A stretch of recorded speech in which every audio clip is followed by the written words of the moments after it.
एक बार महात्मा बुद्ध भिक्षाटन के लिए एक नगर में प्रवेश करते हैं, लेकिन उस नगर में उन्हें कोई भी व्यक्ति नजर नहीं आता। उस नगर में एक अजीब तरह का सन्नाटा छाया हुआ था। महात्मा बुद्ध एक घर के सामने जाकर कहते हैं, भिक्षान देहि, लेकिन दरवाजा नहीं खुलता। फिर वह दूसरे घर के सामने जाकर कहते हैं, भिक्षान देहि, लेकिन वह भी दरवाजा नहीं खुलता। तब महात्मा बुद्ध तीसरे घर के सामने जाकर कहते हैं, भिक्षान देहि। थोड़ी देर के बाद दरवाजा खुलता है। वह व्यक्ति बुद्ध से कहता है, हे महात्मा, आप कृपया करके भीतर आइए। बुद्ध उस व्यक्ति की विनती सुनकर अंदर चले जाते हैं। वह व्यक्ति महात्मा बुद्ध को अंदर ले जाकर जल्दी ही अपने घर का दरवाजा बंद कर देता है और कहता है, हे महात्मा, मेरे इस तरह के बर्ताव के लिए मुझे क्षमा कीजिए, लेकिन मैं अभी आपको बाहर जाने नहीं दूंगा। बुद्ध उस व्यक्ति से पूछते हैं, लेकिन तुम इतने घबराए हुए क्यों हो? व्यक्ति कहता है, हे महात्मा, दरअसल बात यह है कि नगर की सीमा पर एक खतरनाक राक्षस को देखा गया है और कुछ लोगों का ये कहना है कि वह राक्षस पास ही के वन में घुस आया है। वह राक्षस बहुत भयंकर है, बहुत खतरनाक है। उसे तो राजा के सैनिक भी डरते हैं। इसी कारण से हमारे इस नगर में सन्नाटा छाया हुआ है। नगर के सभी लोग अपने अपने घरों की खिड़की या दरवाजे बंद करके छुपे हुए हैं। हे महात्मा, मैं आपसे नम्रतापूर्वक विनती करता हूँ, कृपया आप बाहर न जाएं। बाहर आपके प्राणों को भी उस राक्षस की वजह से खतरा है। बुद्ध उस व्यक्ति से पूछते हैं, क्या वह इंसान धन के लालच में यह सब करता है? वह व्यक्ति कहता है, नहीं, वह तो एक सिद्धि कर रहा है। वो अपनी सिद्धि के लिए लोगों को मारता है और हाथ की उंगलियों को काटकर उनकी माला पिरोता है और अपने गले में पहनता है। उस राक्षस की ऐसी धारणा है कि जब उसकी माला में 100 उंगलियां पूरी हो जाएगी तब वह बहुत ताकतवर हो जाएगा। इसी कारण से उस राक्षस को अंगुलीमाल के नाम से जाना जाता है। बुद्ध बोले, तुम्हारा धन्यवाद जो तुमने मुझे अंगुलीमाल के बारे में बताया। अब मुझे जाना होगा। इतना कहकर महात्मा बुद्ध वहां से जाने लगते हैं। तभी वह व्यक्ति महात्मा बुद्ध के पैरों को पकड़ लेता है और कहता है, हे महात्मा, आप बाहर न जाएं, बाहर आपके प्राणों को खतरा है। यह सुनकर महात्मा बुद्ध मुस्कुराए और बोले, किसी इंसान के कारण मैं रुक जाऊं, ऐसा नहीं हो सकता। इतना कहकर बुद्ध बाहर आते हैं।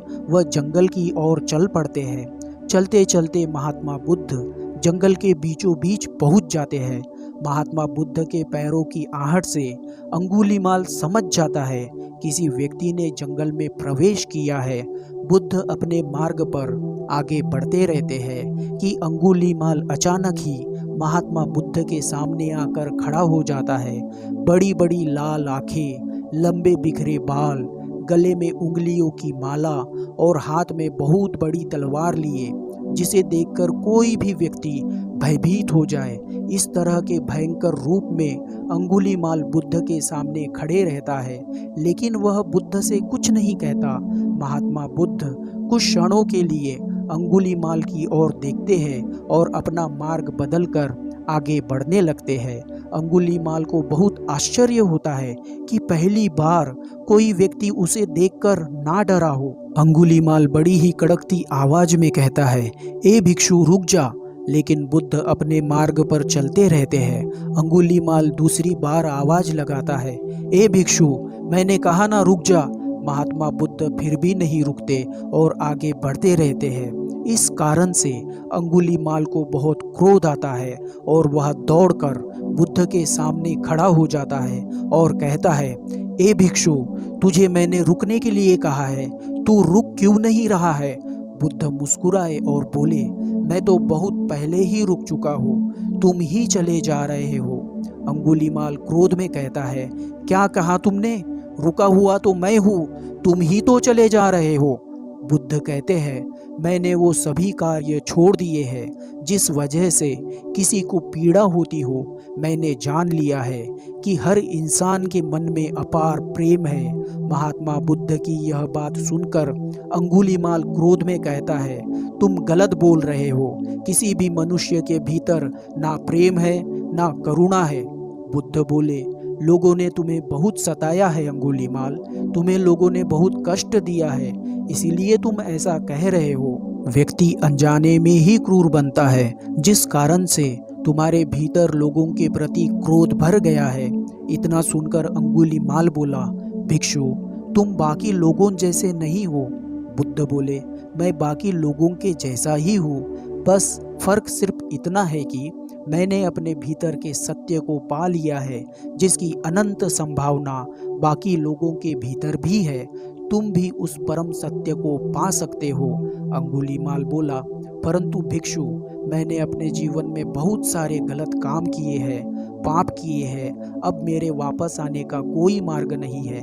अब मैं चाहकर भी सत्य के मार्ग पर नहीं चल सकता। बुद्ध बोले, जिस क्षण तुम्हारे मन में यह विचार आया कि सही क्या है और गलत क्या है, उसी क्षण से तुम्हारे पाप रूपांतरित होना शुरू हो गए हैं। चाहे आज तक तुमने कितने भी पाप किए हो, लेकिन तुम्हारा एक विचार तुम्हारे सही रास्ते पर चलने का और तुम्हारे सभी पापों को समाप्त करने का कारण बन सकता है। अंगुलीमाल बोला, लेकिन अब बहुत देर हो गई है भिक्षु।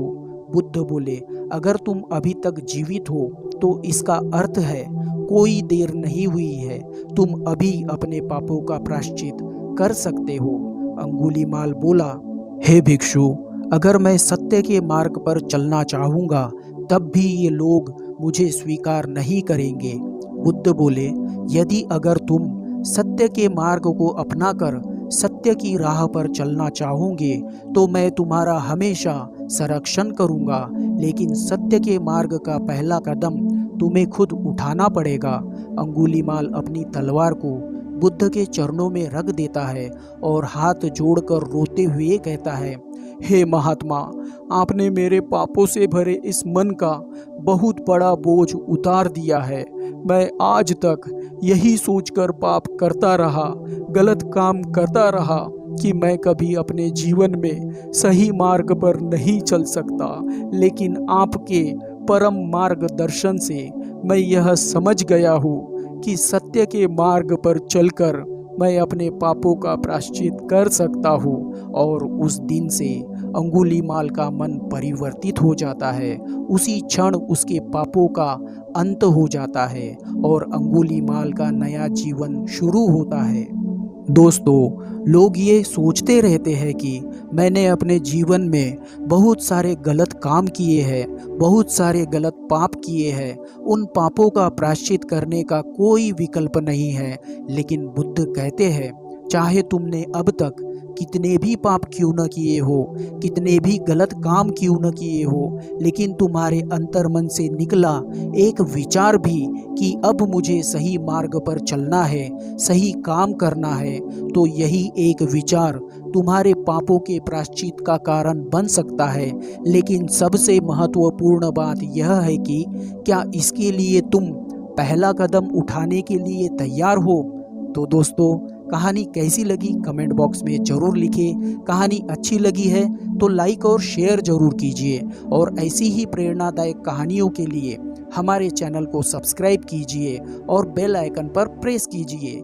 मिलते हैं अगली कहानी में, तब तक के लिए अपना ध्यान रखें। धन्यवाद।